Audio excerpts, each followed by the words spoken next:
자, 이제 빠지니까 어젠가 그저께인가부터 또 삼전 닉스 무슨 또 목표가 하향 리포트가 나오대. 그럼 많이 해보셨잖아. 그렇죠. 얼마나 자신 있어요? 리포트 낼 때. 진짜 제가 솔직히 말씀드리면 목표 주가와 투자 의견은 정말 참고만 하셔라. 리포트의 본질은 목표 주가가 아니다. 이제 보시는 투자자분들은 최종 결과물인 목표 주가 얼마만 보시게 되는 거죠. 기사도 그거만 써요. 맞습니다. 그래서 얼마면 돼? 이렇게 이제 사람들은 듣고 싶어 하는데 세상에 그렇게 쉬운 게 어디 있겠습니까? 30% 내지는 40% 정도 밀렸던 이 반도체 주식들, 단도직입적으로 여기서 조정은 끝났다 하고 아니야 지금부터 나오는 기술적 반등 이런 얘기들이 나온단 말이에요. 아직 한 번 더 남았어라는 비유가 있는 겁니다. 부사장님은 어느 쪽이세요? 저는 주가 그 자체에 매몰되기보다는 이런 업황이 어떤 거냐, 앞으로 진짜 이익이 계속 늘어난다는 사람들 맞는 거냐, 아니면 또 하향한다는 사람이 맞는 거냐, 이걸 봐야 되잖아요. 그걸 이제 우리가 산업 사이클이라고도 하고 어허. 펀더멘탈이라고 하잖아요. 반도체 사이클이 어떻게 생겼길래 좀 전체적인 사이클에 대해서 한번 말씀을 좀 좋습니다. 드렸으면 하는데. 예, 솔직히 설득당했습니다.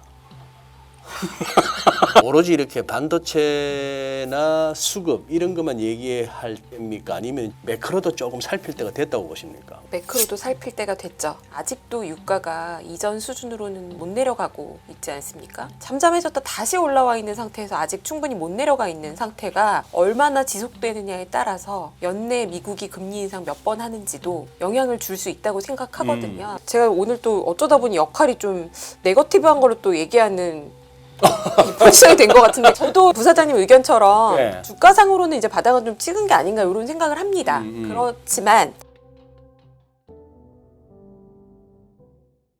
안녕하세요. 예. 안녕하세요. 네, 열매위원님, 인포메스 라이브의 명진행자이시자 또 한때 시장에서 헐헐 날아다니시던 애널리스트였었다가 지금은 또 리서치 대표이시고 우리 이상화 부사장님은 KB가 마지막 그쪽 근무지셨나요? 예, 국민은행, 국민은행. KB 국민은행이 마지막 근무지였죠. 그때 금융상품 본부장을 했습니다. 상무였습니다. 금융상품본부장 예, ETF 같은 거 파셨겠네요. 예, 맞습니다. 저는 그때 레버리지 ETF는 금지시켰습니다. 판매를. 아, 그때 지수 레버리지 ETF가 있었거든요. 지수 있었죠? 근데 국민은행에서는 그 몇 년 전에 네, 뭐 제가 금지시킨 건 아니고 네, 우리 전체적으로 지금부터 한 5, 6년 전이었던 것 같습니다. 네, 네. 레버리지 ETF가 문제가 많다는 생각에 금지시켰었습니다. 그때. 즉 우리 흔히 말하는 그 코스피 시장 전체를 갖다가 지수를 추종하는 ETF는 하지만 거기다 레버리지는 국민은행 자체적으로 판매를 금지시키셨다. 예, 예. 어떤 취지에서 그러셨나요? 예, 그때 당시도 피해를 보시는 분들도 많이 나오고 이 부분이 좀 투자가들에게 네, 피해를 줄 가능성도 좀 있다 예. 라는 것 때문에 그 회의를 열어서 그때 행장님께서도 이걸 금지시키는 게 맞는 것 같다라고 하셔서 그때 금지를 시켰습니다. 국민은행 은행 이름 그냥 지은 건 아니네. 국민은행. 감사합니다. 예. 열매위원님은 어떻게 지금 독립하시고 나서 어떠세요? 역사적인 시장 흐름을 갖다가 그 가운데 몸담고 계시는데 잘 쫓아가고 계십니까? 어질어질합니다. 어질어질 하시죠? 제가 여의도에 처음 갔던 게 2008년 9월이었거든요. 제 인생이 왜 이런가. 제가 2008년에 갔을 때 일만 자빠진 게 2008년 10월 아닌가? 맞습니다. 9월에 자빠졌고 네. 10월에 하한가를 가기 시작한 건데요. 제가 그때도 선배들께 네. 이런 시장이 얼마마다 오냐는 질문을 했다가 선배들한테. 네, 그랬더니 선배들이 헛소리 하지 말고 일자리 알아보라고. 우린 다 끝났다. 이런 얘기를 했던 게 2008년 10월입니다. 근데 제가 24년간의 직장 생활을 그만두고 독립을 결심하고 올해 4월에 나왔거든요. 네. 근데 또 지금 거의 비슷한 수준의 하락을 경험하면서 우리 마지막에 꿀 좀 빠졌네. 4월에서 6월까지. 아, 그걸 그렇게까지 보기에는요. 네. 네. 어쨌거나 정말 이제 심장이 저도 두근거릴 정도로 어질어질한 현기증이 날 정도의 이런 증시를 보면서 제가 중요한 의사결정을 할 때마다 왜 이런 일이 올까 그런 생각을 하면서 시장을 보고 있습니다. 그렇죠. 예. 어떻게 저기 보자. 두 분 그거 소감을 한번 듣고 싶은데 이 부사장님 오늘 이 우리 사상 처음으로 1000포인트가 넘는 이 코스피 상승폭, 지수의 상승폭도 1000포인트라고 하는 아주 상징적인 그게 있는데다가 지수 상승률도 18%에 거의. 느낌이 어떠세요? 어우 씨, 신나는 거죠? 신나는 게 아니고 좀 황당한 거죠, 지금으로서. 상당해요. 예. 빠졌던 과정도 황당했었고요. 빠지는 과정도 예. 황당했고. 그리고 어제 아침 같은 경우에 하이닉스 ADR이 미국 시장에서 빠진 폭이 보면은 3%가 안 되거든요. 어제 아침 ADR은 3%도 안 빠졌는데. 예, 그 전날 우리 뭐 하이닉스 많이 빠지지 않습니까? 네.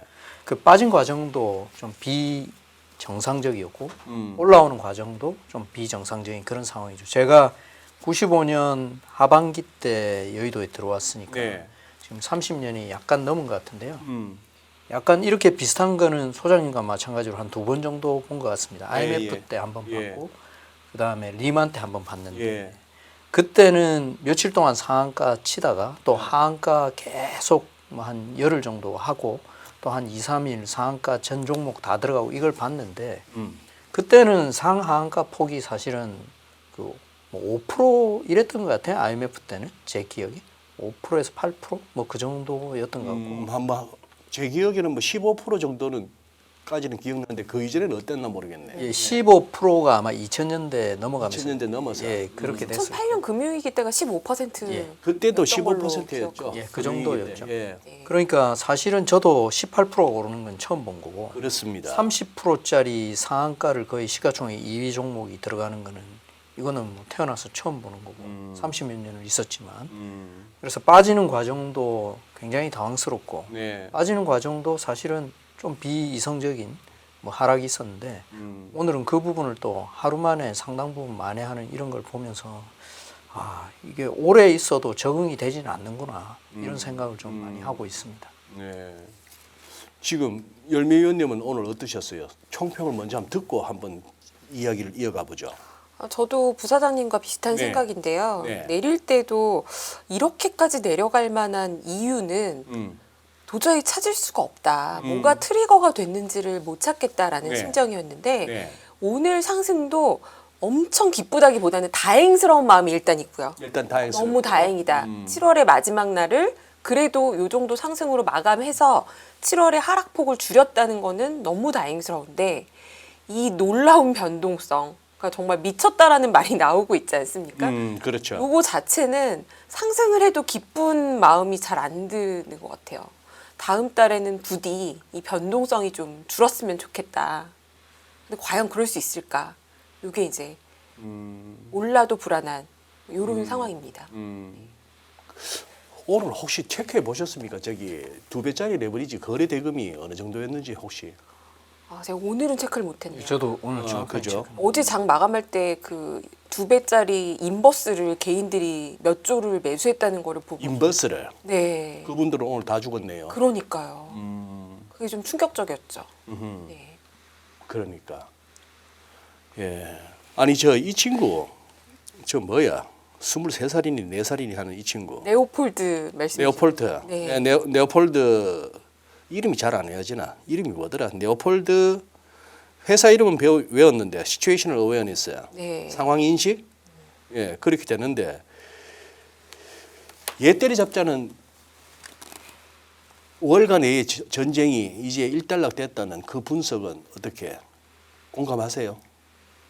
일단락 됐냐라는 이제 거에 대해서. 그 친구 이제 나자빠진 거고 네, 그렇죠. 시타델이 이제 뭐 싸게 이제 인수한 거고 그러니 그 시츄에이셔널 어웨어니스 그 헤지펀드 발 매물은 이제 더 안 나올 거고 뭐 걔만 그랬겠습니까? 그렇죠. 전부 다 따라하면서 한번 저기 뭡니까 위로 반도체 무슨 뭐 전력 설비 등 해서 AI 관련주 해서 이 친구 따라서 쭉 쏠려갔으니까 전부 이렇게 포물선으로 올라갔다가 얘들 봐라 하면서 이제 밀기 시작했던 데가 쟁쟁한 애들 아니에요. JP 모간에다가 골드만에다가 뱅크 오브 아메리카에다가 뭐 공매도 전문 시타델까지 해서 오죽하면 FOMC 전날 금리 인상할 것 같은데라는 리포트까지 내면서 그렇게 해서 아작을 내버렸잖아요. 네. 오늘 그 기사를 보니까 우리 하이닉스하고 삼성전자가 저 실적과 저 향후 전망 가운데 왜 이런 꼴이 났는지가 우리는 그저 우리 두 배 레버리지 탑만 하고 있었는데 그러다 보니 뭐 조금 마이크론이나 이런 애들보다 우리는 좀 더 등락이 좀 과장된 면은 있었지만 그 큰 흐름에 우리도 휩쓸렸구나 하는 생각이 들던데 그 부분은 저는 소장님 말씀에 100% 동의합니다. 그래요. 네. 근데 이제 이 사태가 저도 그 이름이 잘 안 외워지는데 레오폴드 아셈브레나. 레오폴드 이 친구가 네. 젊은 친구니까 01년생이더라고요. 01년생. 네. 엄청 젊죠. 근데 오픈 AI 출신이고 예. 그래서 더 타겟이 되었을 수는 있을 것 같아요. 그리고 네. 본인의 포지션이 밖으로 드러나 있고 예. 3배, 4배 레버리지를 썼고 그렇죠. 그러면 공격하면 청산당하겠구나. 음. 공매도를 하기에 너무 좋은 환경이었던 것 같습니다. 네. 그래서 그게 청산이 됐으니까 단기는 어느 정도 레버리지 청산은 오늘 뭐 외국인이 쇼커버도 하고 많이 하지 않았을까. 네. 그런 생각은 듭니다만 걱정스러운 부분은 그럼 이런 사태가 다시 안 일어날 것이냐. 이 부분이 좀 우려스럽습니다. 사실 개인도 이제는 레버리지를 뭐 2배도 샀다가 곧버스도 샀다가 이게 난리가 나고 난리가 있는데 나죠. 네. 한국이 유독 심하긴 하죠. 하지만 반도체의 해외 주식들을 기초자산으로 하는 2배, 3배짜리는 물론이고 또 아예 배수가 높은 거를 코인마켓에서도 네. 하고 있는 그렇죠. 상태죠. 그리고 미국의 헤지펀드 작은 데들은 이거를 자유자재로 하고 있습니다. 한국 와서 본주도 사고 코인마켓에서 몇 배도 하고 선물 네. 옵션도 하고 이게 다 연결돼 있는 세상이기 때문에 네. 앞으로도 이런 일은 재발할 수가 있다. 그래서 저는 이번에 이제 그 친구가 시타델에 뭐 먹잇감이 돼서 넘어간 걸로 1차전은 끝났을 수 있지만 재발할 가능성은 앞으로도 있다는 생각 때문에 마음이 매우 찜찜한 상태입니다. 이 부사장님 뭐 더 지금 요 건 레오폴드 이 친구 헤지펀드 관련한 기사에 대해서 혹시 좀 저희들한테 부연 설명해 주실 만한 게 있나요? 김 대표님이 이제 대부분 다 얘기를 해주셨고 네네. 제가 몇 달 전에 네. 크립토 가상화폐 관련되는 그 교육에서 제가 이제 설명하는 사람 강사. 뭐라 그래요? 강사? 네. 강사라 그러죠. 강사로 갔는데 아, 예. 다른 유명한 강사분이 나오셨는데 그분이 음. 크립토 전문가인데 네. 그분이 그때 그런 얘기를 벌써 하시더라고요. 그때 이미 예, 벌써 그게 3월, 2월 뭐 이럴 때인데 그분이 현재 가상화폐 시장에서는 네. 하이닉스의 10배짜리 레버리지 상품도 예. 거래되고 있다. 그러니까 우리가 알고 있는 거래소 있잖아요. 예. 그러니까 미국의 거래소라든지 바이낸스니 이런 데들 그러니까 이제 우리가 알고 있는 정상적인 거래소, 뭐 우리나라 증권거래소라든지 뉴욕 증권거래소나 뉴욕 증권거래소 나스닥이나 여기 말고 알고 예, 사람들이 이제 이런 그 기관 투자가들이 알고 있고 우리가 투자하고 있는 여기 말고 가상화폐 거래소 이런 데서는 네. 이미 벌써 한 10배짜리 레버리지 하이닉스가 거래가 잘 되고 있다. 그래서 제가 완전 그때 사설 경마장이네. 예, 깜짝 놀랐었거든요. 그래서 김 대표님 말씀도 그런 얘기인 것 같아요. 이 시장이 우리가 뭐 흔히 알고 있는 이 시장 아닌 데서도 지금 이게 거래가 되고 있습니다. 네. 이 부분이 이제 꼬리가 몸통을 흔든다고 이럴 가능성은 앞으로 아예 없다. 이게 다 청산이 돼서 그럴 가능성 조금 남아 있는 거죠. 근데 그 규모나 이런 것을 우리가 지금 정확하게 뭐 파악할 수는 없지만 예. 어쨌든 그게 거래가 되고 있다는 자체는 뭔가 하나의 이제 변동성 요인은 앞으로도 계속될 가능성은 좀 있는 거죠.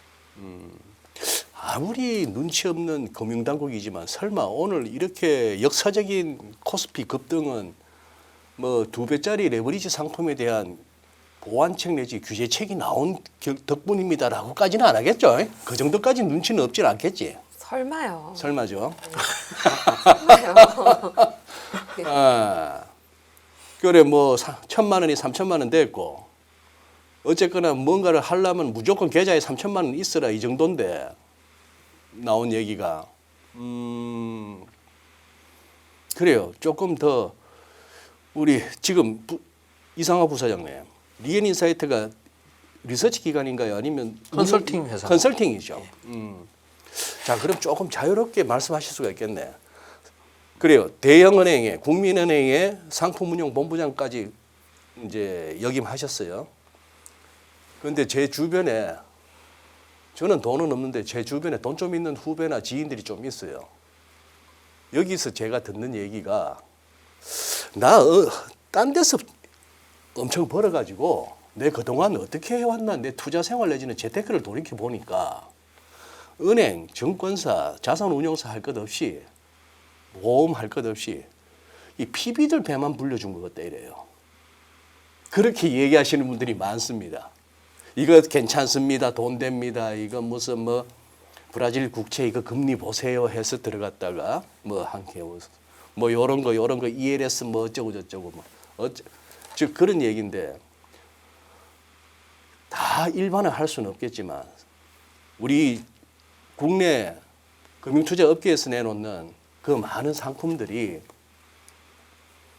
초기에 뛰어드신 분, 초기 좋으신 분들, 발빠르게 움직이시는 분들은 그 상품을 활용해서 엄청난 수익을 낸 것도 사실인데 저는 어떻게 제 눈에는 그리고 제 귀에 들리기로는 건물에 들어가거나 남들 벌었다는 소식이 들어가거나 아니면 버스, TV, 엘리베이터 뭐 할 것 없이 온통 그 광고로 막 도배되는 그 무렵 들어갔다가 전부 피봤다는 분들이 더 많으니까 한번 그쪽에 실제 하셨던 우리 이 부사장님은 현업에 계실 때나 지금 나오셨을 때나 그 부분에 대해서 한번 냉정하게 객관적으로 한번 좀 평가를 한번 해주신다면요. 우리나라에서 금융상품이라고 내놓는 것들 우리 개인들한테 이거 하시면은 재테크가 됩니다. 인생 후반부가 편안해집니다. 행복해지십니다. 그냥 요트 타고 세계 일주 하시면 됩니다. 아침 저녁으로 스테이크 썰고 이런 광고를 보고 있는데 저희들이 한번 좀 말씀해 주시면. 근데 참 난감한 질문이시긴 한데요. 근데 저는 이제 이런 생각이 듭니다. 네. 이 모든 게 우리 인류가 어떤 상품이나 어떤 물건이나 옛날에 튤립도 그랬고 철도도 그랬고 영국에서 이 모든 게 사람들의 어떤 기본적인 성향, 타고난 본성 네. 이런 것과 상당히 맞닿아 있다 이런 생각이 듭니다. 왜 그러냐면 저는 이제 금융기관들 옹호하는 입장에서 좀 말씀드리겠습니다. 예. 이제 이런 거죠. 우리가 이 물건이 있는데 이 물건이 이제 앞으로 점점 값이 올라가서 좋아진단 말입니다. 좋아지는데 말씀하신 대로 초기에 들어가는 사람들은 또 별로 없어요. 이제 생소한 물건들이니까. 주식도 사실은 지금은 우리 국민의 저축 수단이 돼 있지만 사실 우리 부모님들 세대에는 그걸 도박이라고 생각을 하시고 절대 증권회사 같은 데는 얼씬도 하지 마라 뭐 이런 얘기 하셨지 않습니까? 저도 은행에서는 한 7, 8년 근무했고 네. 그전에는 애널리스트를 했었고 리서치 센터장을 했었고 증권맨이고 또 그전에는 또 펀드 매니저도 했었는데 이 과정을 쭉 보면 주식도 우리나라에서 이렇게 일상화 되는데 시간이 많이 걸렸잖아요. 그렇죠. 사람들이 금융상품을 처음 살 때는 대중화되지 않아요. 그 금융상품이. 옛날에 튤립 같은 것도 처음에는 그렇게 높은 가격이 아니었을 거 아니겠습니까? 뭐 조개가 뭐 황금처럼 거래된 적도 있었고 이런 걸 뭐 다 거품이라고 하지만 네. 결국은 사람들이 더 많이 사고 하다가 최근에는 또 금도 어느 가격대까지 갔다가 좀 밀려버렸죠. 예. 올라가면 올라갈수록 더 많이 산다. 이게 중요한 거죠. 그렇죠. 이 주식 시장에도 제가 이제 말이 자꾸 길어지면 안 되는데 주가가 논리를 설명을 해버릴 때가 되게 많습니다. 그러니까 논리가 주가를 설명을 해야 되는데 그리고 논리와 팩트가 주가를 끌고 가야 되는데 주가가 올라가거나 하면 그걸 계속 논리를 만들어내는 거죠. 그러면 점점 무슨 상품이든 이런 과정을 거칠 건데 네. 올라가면 올라갈수록 더 많은 사람들이 붙고 더 상승폭은 커지는 거죠. 그래서 대다수의 국민들이 금융상품을 하면 손해본다는 게 대다수의 국민들이 할 때가 상당히 거품화돼 있을 가능성이 크다. 이게 우리나라에 이제 PB 배만 불려주는 그런 일이 아니고 세계적으로 금융상품이나 어떤 상품의 가격은 일상적으로 그런 과정을 좀 거치는 것 같습니다. 그러니까 주변에 잃었던 사람이 더 많거나 이렇게 되는 거죠. 설명 듣다 보니 그럴 수밖에 없는 게 또 그쪽 속성인 것 같아요. 알고 덤벼야 되는 건데 그래도 내가 우리 이성화 부사장님을 좀 곤란하게 해드려야겠다 싶어서 했던 질문인데 너무 우문에 현답을 해주셨네. 이번에는 내가 김열매 대표님을 한번 올려드려 보자. 증권사 주가 목표치 뭐 전망치 노무라가 12,000 뭐 코스피 10,000 넘고 12,000 간다 할 때 짠하더라고 저는. 노무라 골뱅이 뭐 이런 애들 할 때. 자 이제 빠지니까 어젠가 그저께인가부터 또 삼전닉스 무슨 또 목표가 하향 리포트가 나오대. 그럼 많이 해보셨잖아. 그렇죠. 얼마나 자신 있어요? 목표가 리포트 낼 때. 진짜 제가 솔직히 말씀드리면 목표 주가와 투자 의견은 정말 참고만 하셔라. 리포트의 본질은 목표 주가가 아니다라고 저는 말씀드릴 수 있을 것 리포트의 같아요. 본질은 마지막에 나오는 목표 주가 얼마 이게 그게 아니라는 그게 아니다. 거죠. 왜냐하면은 요걸 좀 이해해 주셔야 되는데요. 그 애널리스트는 소장님은 당연히 아실 내용이지만 시청자분들이 잘 모르실 텐데 애널리스트는 투자 전략을 담당하는 매크로 쪽에 팀이 있고 그리고 각 산업을 담당하는 섹터 담당 기업 분석 애널리스트가 있습니다. 그렇죠. 보시는 보고서의 기업 분석 보고서는 이 산업을 담당하는 사람이 그것만 보는 사람이 쓰는 거예요. 예. 그런데 시장에서 주가라는 거는 기업의 밸류에이션이라는 거는 매크로의 영향을 받고 그리고 뭐 유동성의 영향도 받고 그렇게 해서 또 금리 전망 같은 것들도 다 반영이 되는 겁니다. 예. 근데 이 산업만 보고 있는 애널리스트는 이 모든 걸 다 알 수 없고요. 네. 그 노무라의 12,000 부르는 뭐 그런 분이 있다면 이분들은 이 애널리스트들이 추정한 이익을 맞다고 가정하고 전망하는 거예요. 그러니까 이분들은 또 이 속속들이 각 기업들을 알지 못합니다. 그러니까 협력해서 가는 관계인 건데 네. 이제 보시는 투자자분들은 최종 결과물인 목표 주가 얼마만 보시게 되는 거죠. 그래서 기사도 그것만 써요. 맞습니다. 예. 근데 그게 사실 쉽잖아요. 그래요. 그게 정답 같고 그래서 얼마면 돼 이렇게 이제 사람들은 듣고 싶어 하는데 세상에 그렇게 쉬운 게 어디 있겠습니까?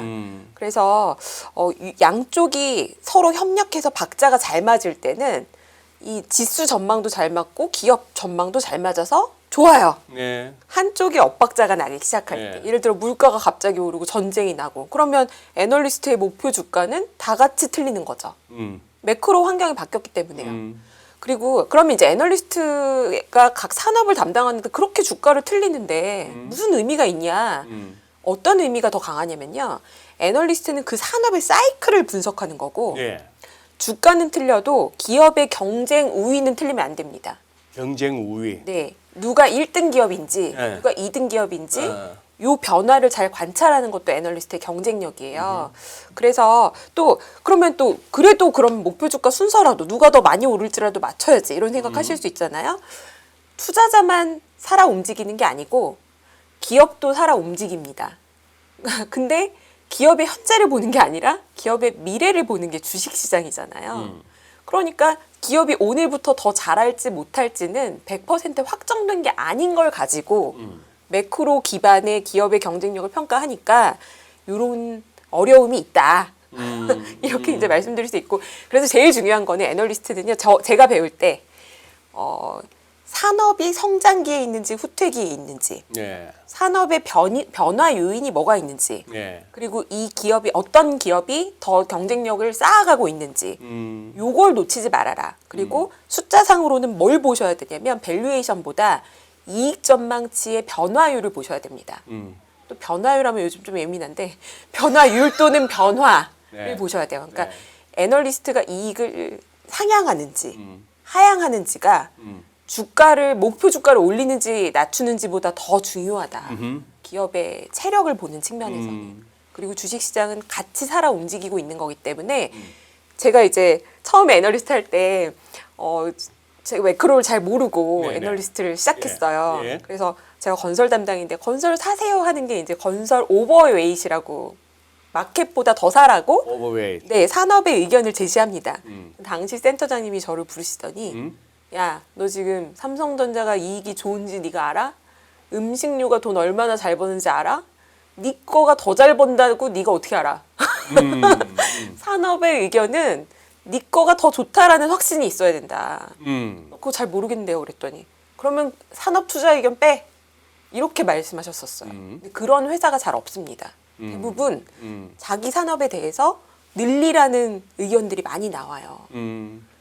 그런 시장이다 여기가. 그럼 그 여기가. 안에서는 이 안에서는 어떤 기업이 경쟁력이 좋아지고 있는지, 이 전망이 올라가고 있는지, 논리는 뭔지, 요걸 보시는 게 훨씬 중요하다는 거죠. 그러면 하나 더 연장해서 여쭤볼게요. 네. 김 대표님, 그 정권사 리포터나 우리가 이번 이 강세장에서 그 삼성전자와 하이닉스 등 비롯해서 이렇게 AI 관련주들의 그 엄청난 우상향이 아닌 이거 수직 상승을 갖다가 설명하기 위해서 다들 추정 PER이라고 갖고 왔습니다. 밸류에이션을. 네. 그 추정이잖아요. 네. 그 부분에는 함정은 없습니까? 함정이 있습니다. 이 부사장님도 웃으시네. 어떤 함정? 함정이 있죠. 왜냐하면은 애널리스트도 일단 사람이에요. 네. 네. 잘 달리고 있는 말이라는 표현을 하지 않습니까? 네. 시장이 주도주가 달리고 있을 때 네. 애널리스트가 1번으로 나서서 네. 이거 좀 너무 과한 것 같아요라고 말하는 애널리스트는 매우 용감한 겁니다. 그리고 칭찬해줘야 돼요. 그런데 현실은 일단 그런 리포터가 사내에서 데스크에서 잘릴 수도 있고 네, 나갔다가 길거리 함부로 못 다닐 수도 있잖아요. 맞습니다. 예전에 그 2차 전지 때 기억해 보시면 네. 용감하고 소신 있는 애널리스트가 그런 보고서를 썼다가 꽁변을 당했죠. 봉변을 당했죠. 그것뿐만이 아니고요. 실제로 지금 그 이번 삼성전자 SK 하이닉스는 애널리스트들도 할 말은 많을 것 같아요. 할 말은 많다. 왜냐하면은 애널리스트도 1년 전에 반도체 가격이 이렇게 올라갈 줄 몰랐습니다. 몰랐죠. 근데 이거는 예측의 영역이 아니에요. 음흠. 더 잘 아시겠지만 수요와 공급이 팽팽할 때 예. 수요가 갑자기 증가하고 공급이 갑자기 만들어질 수가 없는 상황이면 가격은 5% 10% 오르는 게 아니라 5배 10배 오르는 거를 보여준 거지 않습니까? 요거는 애널리스트가 모델을 만들어서 추정할 수 있는 가격의 밴드를 뛰어넘은 겁니다. 그래요. 왜냐면 사주는 사람이 무리해서 사주는 거니까요. 그래서 이제 많은 분들이 아니 애널리스트들은 1년 전에 이렇게 돈 잘 벌 걸 몰랐단 말이야? 모르죠. 왜냐하면 현물 가격, 고정 가격 움직일 거를 예측하는 영역을 넘어섰으니까요. 그러면 그 가격을 보고 후행적으로 이익을 상향합니다. 근데 지금 보시면은 반도체 가격 계속 올라가고 있잖아요. 현물 가격이. 예. 그러면 애널리스트가 근거가 없는데 이익을 하향 조정할 일은 지금은 나올 수가 없겠죠. 근데 지금 시장이 걱정하는 건 요즘에 이제 워낙 과거 학습도 많이 있고 여러 번 사이클을 겪으신 분들이 말씀도 많이 하시니까 27년 이익 잘 나오는 거 알겠는데 28년에는 그러면 어떻게 돼? 이 답변을 지금 애널리스트가 100% 확신한다 그러면 그거는 그렇죠. 말이 안 되는 거죠. 그렇죠. 그러니까 여기에 대해서는 어느 정도 본인의 경험과 노하우와 이런 차이에 의해서 다른 의사결정을 하는 거다. 애널리스트 각각이 독립적으로 이렇게 보셔야 된다라고 아까 생각해요. 살짝 방송 전에 하나 보여주셨던 그 장표 한번 우리 시청자분들한테 한번 아, 네. 예. 이게 이제 제가 이게 이제 유료라서 저도 네. 전체를 보지 못했습니다. 네. 이게 BCA 리서치는 굉장히 유명한 글로벌 리서치 회사인데요. 네. 여기에 치프 이코노미스트라는 분이 직접 표지만 본인의 링크드인의 SNS에 게시를 하신 거예요. 예, 표지만 예. 보여줘요. 얘네들 돈 표지만. 주고 사서 보라는 거죠. 땡기지. 그러면 돈 내고 가 이거네. 근데 제가 딱 보고 이거 충격적이다 이래서 제가 그걸 가지고 나온 건데요. 이분은 이 치프 이코노미스트 같은 경우에 굉장히 연세가 많으신 분이에요. 사이클을 많이 보신 분인데 이 보고서의 마지막 문장은 아직은 괜찮다라는 문장으로 끝나요. 보고서. 네, 지금 저 반도체. 그래프 뭔지를 설명을 한번 해주시죠. 네, 요 오른쪽 차트가요. 저게 뭐냐면 글로벌 반도체 회사들의 매출액의 합산입니다. 글로벌 반도체 반도체 회사들의 매출액 합산. 매출액 합산입니다. 예. 근데 정말 충격적이죠. 저런 그림이 나와요. 이제 거의 우주로 날아갈 듯한 날아가네. 네. 그런 그림이 나온 거죠. 26년도까지. 27년도 전망도 별로 바뀌지 않은 상태입니다. 근데 이분이 이제 시니어고 굉장히 오래 이 리서치를 하셨으니까 뭐라고 얘기하냐면 AI 버블은 다른 버블과는 타입이 다르다. 그러니까 닷컴 버블 때는 이익이 안 나오는데 밸류에이션만 올라갔으니까 버블이라고 표현하는데 이번 건은 사람들이 버블이다 아니다 논란이 많잖아요. 예. 밸류에이션이 싸니까요. 네. 이익이 올라가서. 근데 이분은 제목에 모든 걸 담았죠. 이익의 버블도 여전히 버블이다. 이게 이제 네, 반도체의 이익이 무한히 이 각도로 증가할 수는 없다라는 얘기를 하고 있는 거죠. 근데 이제 이 보고서도 마지막에는 그러니까 뭐 걱정할 게 없는 건 아니지만 아직은 괜찮다라는 문장으로 끝나요. 네. 왜냐면 밸류에이션이 싸기 때문에. 네. 하지만 이게 이제 딱 5월 말일자에 나온 보고서였고 리포트가. 네. 어, 한 달 정도 주가는 더 세게 달렸다가 그랬죠. 거의 이런 각도로 올라가다가 하다가 조정을 받은 거죠. 그런데 지금 이 부사님 방금 저 그래프 보셨잖아요. 예. 저게 지금 7월, 8월 이제 앞으로 남은 이 2026년 남아 있는 4분기로 접어든다고 해서 저 그래프가 뚝 꺾일 그건 아니지 않습니까? 더 올라갈 겁니다. 더 올라가겠죠. 예. 내년 상반기까지 조금 더 올라갈 겁니다. 올라간다. 예. 그러면 최근 들어 고점 대비 한 30% 내지는 40% 정도 밀렸던 이 반도체 주식들, 뭐 미국도 우리도 마찬가지. 그러면 뭐 단도직입적으로 다들 지금 이제 걱정하는 게 여기서 조정은 끝났다 하고 또 이제 시장 조금 이렇게 몸담으셨던 분들 입에서 나오는 얘기가 아니야. 지금부터 나오는 기술적 반등 조금 더 혀 굴려서 데드캣 바운스 이런 얘기들이 나온단 말이에요. 아직 한 번 더 남았어라는 뷰가 있는 겁니다. 이 부분에 대해서 이제 한번 조금 서로 그건 나중에 이제 가봐야 아는 거지만 일단 부사장님은 어느 쪽이세요? 저는 바닥권에는 들어갔다. 바닥권에는 예.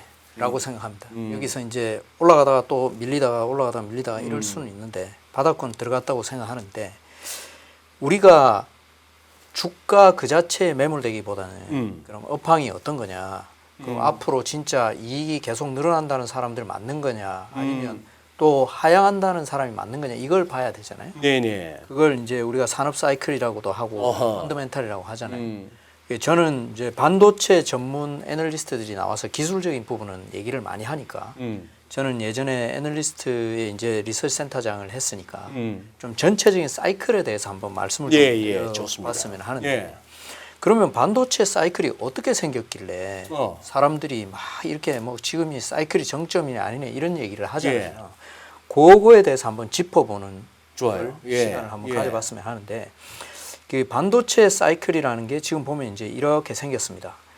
1980년대, 90년대에 PC가 보급화되고 하하. 이때 반도체 사이클이라는 게 처음 시작이 된 거예요. 예.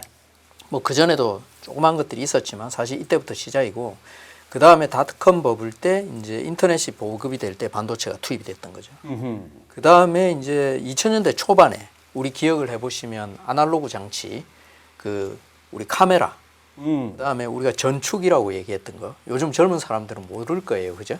노래가 나오는 기계, 마이마이라고 하는 뭐 이런 거 카세트 테이프. 예. 이게 전부 다 사실 이거는 전자기기라기보다는 뭐 광학기기라든지 뭐 이런 거였는데 이게 디지털화된 게 그때 필름도 다 없어지고 디지털로 돼서 그게 반도체가 된 거거든요. 그렇죠. 그 다음에 MP3에 음악을 저장하는 것도 반도체가 된 거예요. 오케이. 이 사이클이 한 번 있었고 예. 그 다음에 스마트폰 사이클이 아하. 있는 거죠. 그 다음에 이제 이 스마트폰이랑 막 오가는 데이터가 엄청 많아지고 하다가 클라우드 데이터를 센터를 만드는 이 사이클이 한 번 오고 코로나 때는 가전제품 한번 싹 바꾸면서 사이클이 한 번 있었어요. 이거는 물건이 바뀌었다기보다는 그 다음에 이제 AI다, HBM이다 이러는데 여기서 도대체 그럼 반도체 사이클이란 게 무엇이냐라고 하면 예. 여기 딱 보시면 알겠지만 반도체 회사가 만들어내는 사이클은 아니고요. 어떤 물건이 나와서 반도체를 많이 쓰면 그게 사이클이 되는 겁니다. 그러니까 어떤 비즈니스의 천재들이 나타나서 예. 엄청 잘 팔리는 물건을 만들어내는 순간 아하. 그게 전부 다 반도체가 들어가는 게 현대 사회의 특징이에요. 네. 모든 게 자동화되면 다 반도체가 들어가 버립니다. 많이 자동화되면 될수록 더 반도체가 많이 들어가는 거예요. 요즘은 생각도 기계가 한다. 이게 AI지 않습니까? 예. 그러니까 반도체가 더 들어간다. 예. 그래서 이렇게 시간이 바뀔 때마다 이렇게 계속 반도체 사이클이 나타나는데 제일 중요한 사이클은 이때였어요. PC가 이제 반도체 패러다임을 완전히 바꿔버렸다. PC 이전에는 컴퓨터라는 거는 군사용 또는 아주 대단한 나사 같은 연구단지만 사용하는 게 컴퓨터였습니다. 그러니까 반도체라는 게 들어가도 거기 좀 들어갔던 거죠. 예. 근데 PC라는 거 퍼스널 컴퓨터잖아요. 예. 이때부터 이제 개인이 컴퓨터를 소비재로 막 사용을 한 거죠. 이렇게 1가구 1PC 이런 시대가 오니까 네네. 집집마다 PC가 다 보급이 되고 그때부터 반도체가 이제 일상생활에 막 쑥 들어와 버린 겁니다. 예. 그래서 제가 여기 써 있는 것처럼 PC 보급은 제품을 확산한 게 아니고 컴퓨터 수요 기반을 소수 기관에서 개인과 가정으로 넓혀버렸다.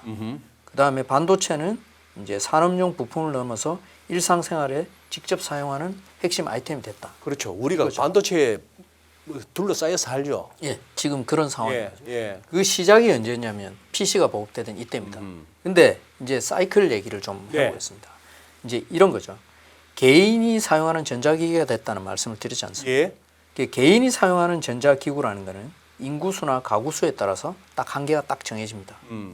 그 PC 카메라, 디지털, MP3, 스마트폰 이런 게 처음에 이렇게 폭발적으로 보급이 되는 거죠. 예. 이게 보급 곡선이거든요. 예. 처음에 폭발적으로 보급이 되고 반도체가 어마어마하게 들어가는 거죠. 예. 반도체 회사들도 이런 일이 벌어질지 잘 모릅니다. 지금 어디 파란 짙은 색? 아, 요게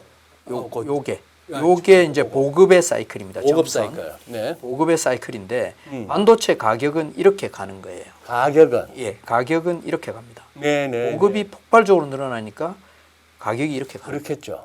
그런데 보급이 음.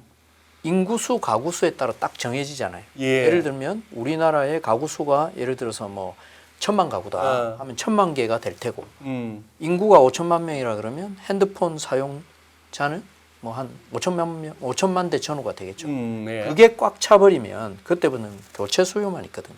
그렇죠. 근데 가격이 이렇게 올라가니까 어.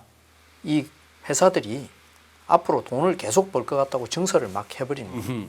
그러면 안 팔리는데 증설은 되고 그러니까 가격이 이렇게 폭락을 해버리는 거죠. 그래서 지금 부정적으로 얘기하시는 분들의 생각은 이런 겁니다. 지금 여기 와 있다.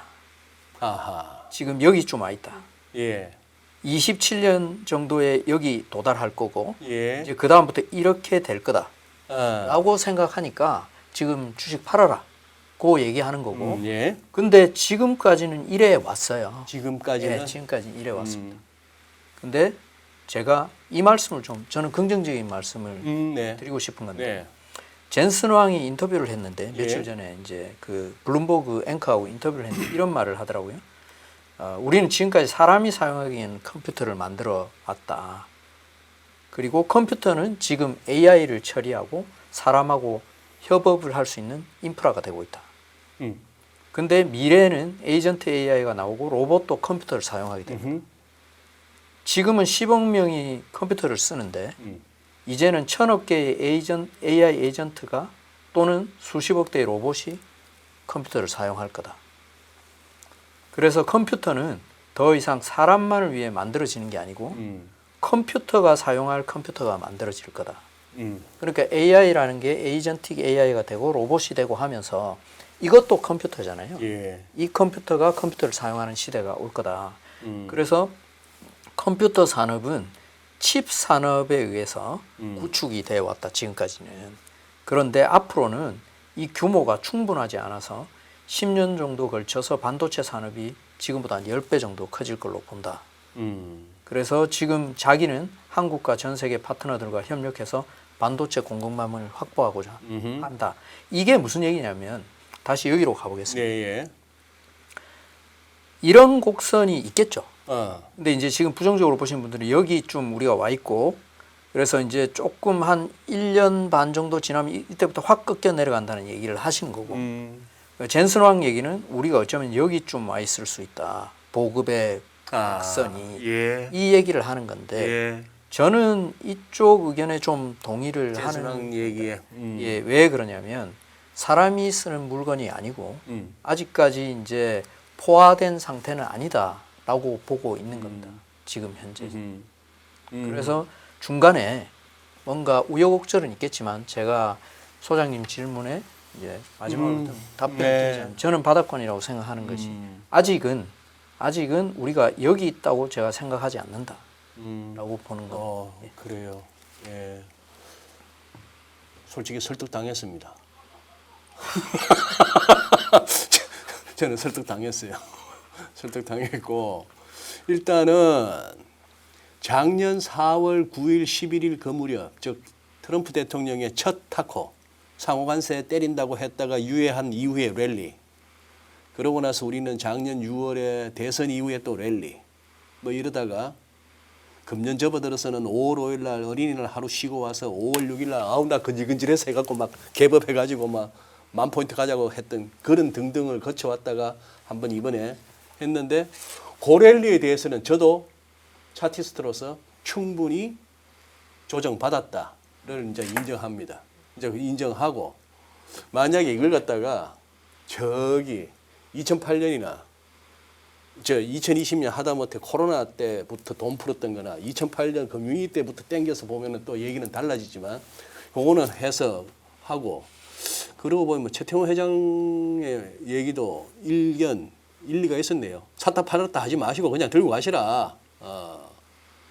아까 뭐 재밌는 우리 제작진에서 재밌는 그림을 하나 만들어 놨던데 오뚜기에다가 최태원 회장 얼굴이 냅두기. 냅두기. 오뚜기가 냅두기. 그래요. 이 부사장님이 좋은 인사이트를 주셨네요. 열미위원님, 아니 자꾸 열미위원님이란다. 김 대표님. 네. 지금 우리 오로지 이렇게 반도체나 수급 이런 것만 얘기할 때입니까? 아니면 지금 매크로도 조금 살필 때가 됐다고 보십니까? 어떠세요?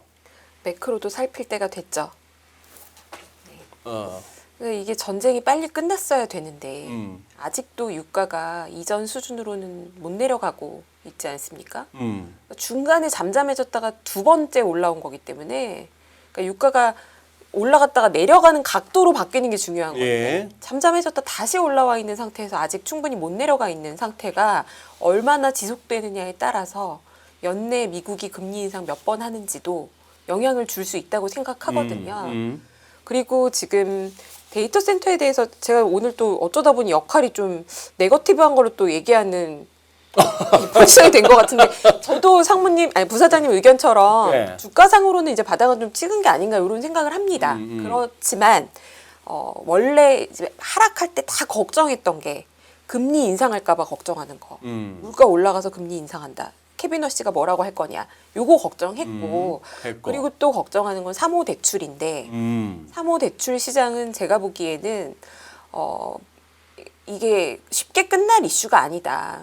그러니까 터지는 시점이 터질 건지 아닐지는 제가 알 수 없습니다. 그리고 이거는 파생 상품 같은 게 아니기 때문에 글쎄? 도미노 효과 같은 건 없어요. 근데 어딘가 계속 아프고 누가 다치고 이런 일들은 반복되는 거죠. 그게 언제까지 일어날 것 같냐? 내년에도 있을 것 같습니다. 그러니까 예. 중간중간에 계속 시장에 노이즈가 있을 거다. 근데 이 3호 대출이 데이터 센터와 멀리 있는 게 아니라 데이터 센터에 자본을 공급해주고 있는 기능을 하고 있기 때문에 3호 대출 시장에 문제가 생길 때마다 걱정을 해야 되고 3호 대출 시장은 금리의 영향을 받으니까 결국 지금 우리는 매크로를 봐야만 하는 상황으로 가고 있죠. 네. 그래서 저는 그 부분이 약간 주가가 신나게 가기에는 중간중간에 브레이크를 걸어줄 수 있는 요인이 될 수도 있다고는 생각하고 있습니다. 그리고 어지간한 것들은 다 원위 취했어요.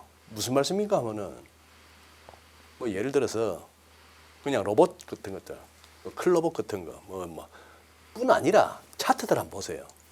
이렇게 들쭉날쭉 조금 올랐다가 뭐 조정 좀 받고 또 올라가고 하면서 이렇게 한 우상향 우리가 흔히 펼치는 차트가 그렇게 우상향 어쩌다 뭐 좀 조정이 깊어도 또 이렇게 올라가고 이게 이제 주가인데 이러다가 작년 한 여름부터 해가지고 초여름부터 해가지고 어지간한 것들이 전부 이래 버렸어요. 전부 이제 이렇게 가던 놈이 이렇게 가버렸어요. 젠슨하고 갔다고 LG전자도 갑자기 로봇주가 되면서 이렇게 가버렸고 무슨 뭐 로봇 나와고 춤 한 번 추고 나면 현대차가 갑자기 로봇주가 됐어. 자동차주가 아니고. 뭐 이러고 했는데 뭐 바이오 쪽도 마찬가지. 등등 해서 전기 전력도 뭐 아니 전기 전력은 좀 얘기가 다른데 제 얘기는 너무 많은 종목들에서 이렇게 해서 이렇게 한 다음에 똑같은 그냥 접으면 돼요. 데칼코마니야. 똑같은 각도로 똑같은 기간에 다 원위치했어요. 어지간하면 이번 장에. 그러니 소위 말해서 포모로 돈 복사된다더라. 주식 안 하면 덩신이다 지금 대한민국에서. 이거 해서 들어왔던 사람들은 탈탈 다 털렸어요. 이제 여기서 새로 시작하는 그 상황이 된 것 같아요. 그 상황이 됐으니까 어지간하면 이제 지금부터는 차라리 좀 시장답게 가지 않을까 싶기도 합니다. 저는. 거기서 나오는 질문. 제가 이상호 부사장님 뵈면은 그래요. 요즘 젊은 분들은 빙속여지 이상호부터 생각하겠지만 우리 세대는 이상화라는 이름은 항상 그 빼앗긴 들에도 봄은 오는가 그 시인이 생각납니다. 예? 진짜 가라마 같은 논길 따라. 근데 마지막 부분에 우리 지금 들판 뺏겼어요. 외국인들한테. 이거 우리 대한민국 주식시장이지만 우리가 주도하는 거 아닌 것 같아요. 이거는 변화가 없을까요? 앞으로 뭔가 개선이 안 될까요? 그 외국인들 같은 경우는 네. 어떤 시장을 주도를 하겠다라고 움직이느냐 저는 그렇게 보진 않거든요. 왜 그러냐면 어떤 외국인들 같은 경우는 이제 헤지펀드 같은 데는 어떤 주가의 어떤 일방향성을 자기들이 어느 정도는 트리거를 만들어서 그쪽에서 이제 차익을 실현을 하려고 하는 이런 행위를 하지만 상당수 이제 메이저급 외국인들은 본인들이 생각하는 방향에서 이제 행동을 하는 거죠. 그래서 지금 많이 팔았다라고 하지만 여전히 삼성전자 지분율은 40%대 후반 정도까지 와 있지 않습니까? 예. 그분들은 그냥 들고 있는 거예요. 삼성전자의 펀더멘탈을 믿고 또는 우리나라의 펀더멘탈을 믿고 삼성전자 하이닉스를 가지고 있는 거죠. 제가 봤을 때는 이분들은 뭐 계속 매도를 한다든지 그러지도 않았던 거죠. 만약에 그렇게 매도를 했으면 지금 한 10%, 20% 지분율이 갔을 겁니다.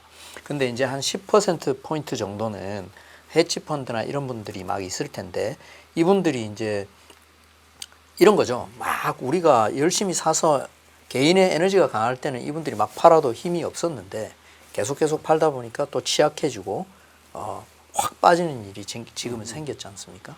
근데 이런 일은 앞으로도 반복이 될 것 같다. 왜냐하면 일정 부분의 외국인들은 그런 차익을 노리려고 하는 분들이 계실 것 같은데 그러니까 막 포모에 사고 이런 분들이 지금 그 헤지펀드 헤지펀드 계실 것 같다는 게 그 헤지펀드. 예. 그러니까 그런 인간들이 있는데라 예, 하시죠. 아이 속상해요. 맨날 우리 돈 탈탈 털어먹는 놈들인데. 제가 이제 뭐 그런 말을 쓰기가 좀 그래가지고 역시 점잖으십니다. 그분들도 이제 인격이 다 계시고 하실 테니 그렇게 생각을 하는 건데 네. 어쨌든 이런 일은 계속 반복이 될 것 같습니다. 근데 이제 이럴 때일수록 우리가 펀더멘탈에 집중을 해서 털릴 때는 안 털리고 또 너무 높다 싶으면 또 팔아야 되는 거고 이걸 해야 되잖아요. 그래서 제가 왜 이렇게 빠졌나 막 머리가 복잡하잖아요. 그래서 제가 정리를 좀 한번 해봤거든요. 예. 이제 요것만 좀 말씀드릴게요. 예. 이게 왜 이렇게 빠졌을까?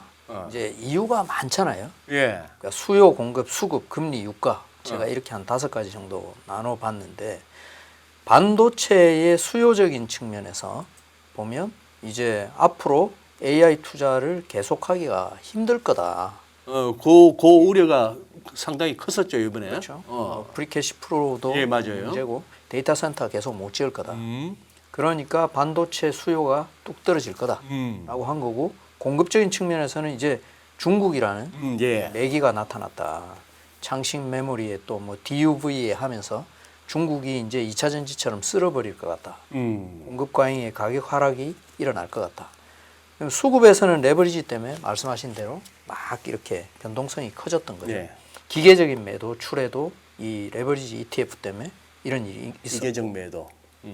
금리 유가는 이제 금리가 올라가니까 조달 비용도 올라가고 그래서 이자 부담이 가중되니까 데이터 센터도 이제 더 못 지을 거다.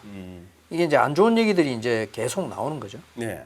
유가는 이게 전쟁이 끝나줘야 되는데 60불대 갔다가 다시 올라왔다가 사실은 유가 때문에 금리가 오른 거라고 보셔야 되는 거예요.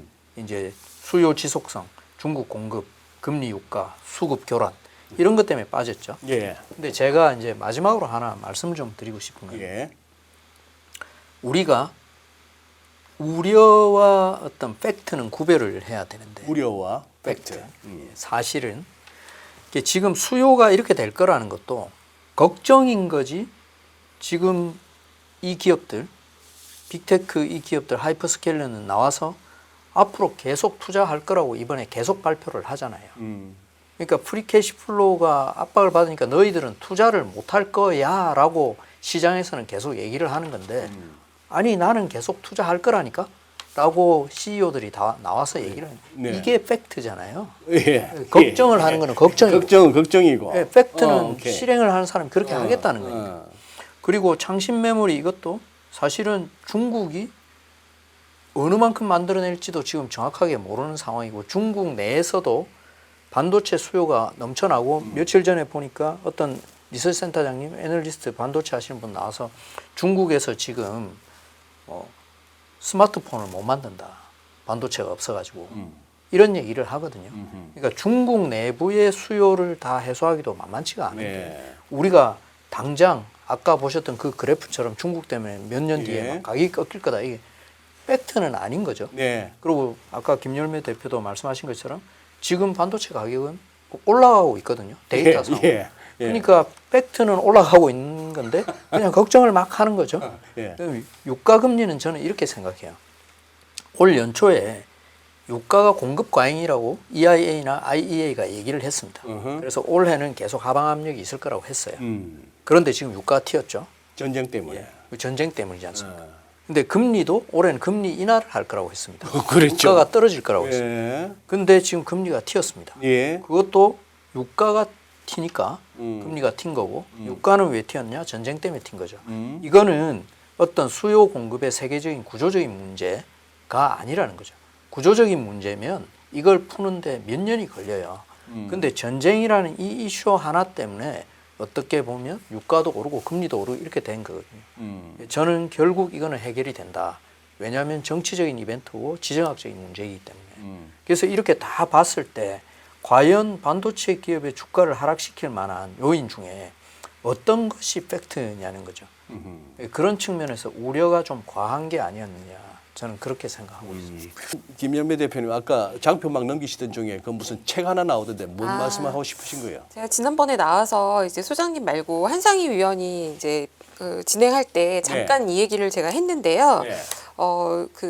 이 책이 안 보신 분들은 한번 보시라고 제가 추천하고 싶은 책이에요. 누가 쓴 책이에요? 이거는 이제 구글에서 AI를 개발했던 엔지니어하고 공동 저자 2명이서 쓴 건데요. 예. 인공지능 분야에서 지금 가장 영향력 있는 인물들이다라는 사람들이 쓴 건데, 이 지금 내용이 뭐냐면은 AI는 결국에는 아까 그 이상하 부사장님 자료에서 중요한 말씀하셨는데 인간이 쓰는 컴퓨터를 넘어서서 이제는 컴퓨터가 자기가 쓰는 컴퓨터가 또 필요하다. 그 단계로 데이터 센터가 가고 있지 않습니까? 이 책에서 얘기하고 있는 거는 AI는 결국에는 셀프 자가 발전을 하게 될 것이다. 인간이 준 것 이상의 무언가를 시도할 것이다. 라는 거고 궁극에는 인간의 종말을 얘기하고 있습니다. 네. 인간이 예상하지 못하는 방식으로 인류를 멸망시킬 수 있는 위험이 있다. 이런 경고를 하고 있어요. 근데 이제 이렇게만 들으면 별로 와닿지 않을 수 있지 않습니까? 에이 뭐 설마 공상 과학 영화야? 이럴 수 있는데 이 헐리우드의 그 유명한 AI 관련한 영화들은 일찌감치 전부 그런 쪽의 스토리였어요. 그렇죠. 이게 뭐냐면은 AI는 목적을 달성하기 위해서는 모든 수단과 방법을 가리지 않습니다. 그렇게 설계가 돼 있죠. 네. 그러니까 거짓말을 해서라도 묻는 질문에 답을 하지 않습니까? 그런데 AI가 스스로 생각하기에 가장 필요한 게 뭘까요? AI가 스스로 자기한테 제일 필요한 거요. 뭐예요? 전력 에너지입니다. 이게 풍부해야 전력과 통신이죠. 오케이. 이게 풍부해야 스스로 자기가 하고 싶은 걸 할 수가 있습니다. 그런데 이 AI가 전력이 모자라잖아요. 그러면 스스로 무슨 짓을 할 수 있느냐? 전 세계의 에너지 누가 쓰고 있어? 쓸데없는데 쓰는 거 다 꺼버려. 내가 다 잡아먹을 거야. 라고 할 수도 있다라는 거죠. 예. 인간들이 에너지 낭비를 많이 하고 있더라. 인간을 없애버려라도 충분히 가능한 미래다. 라고 얘기하고 있고요. 제 책에서 네. 그러면서 이 책만이 아니라 그 엔트로픽에서 실제로 이런 얘기를 합니다. AI가 스스로 자가 발전하는 위험이 있으니 AI를 개발하는 걸 글로벌하게 멈춰야 된다. 천천히 가야 된다. 그게 엔트로픽 창립자의 주장이죠. 맞습니다.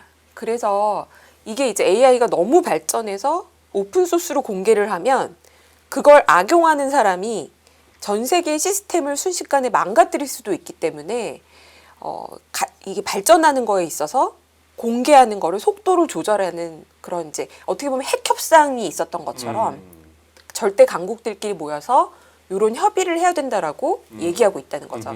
그래서 이 파가 두 개가 갈려요. 예. 이승강 쪽에서는 오픈해라. 그래야 더 많이 쓰고 더 많은 데이터를 가져가서 지금 피지컬 AI하고 가자라는 동맹을 더 키우자는 입장인 반면에 엔트로픽 같은 경우에는 이걸 좀 조절해야 되지 않아? 좀 위험한 단계로 가기 시작했는데요. 라고 얘기하고 있다는 거죠. 그리고 또 이제 미국이 중간 선거가 있기 때문에 아까 매크로 말씀해 주셨는데 예. 금리도 중요하지만 중간 선거에 이게 굉장히 화두가 되고 있습니다. AI가 네.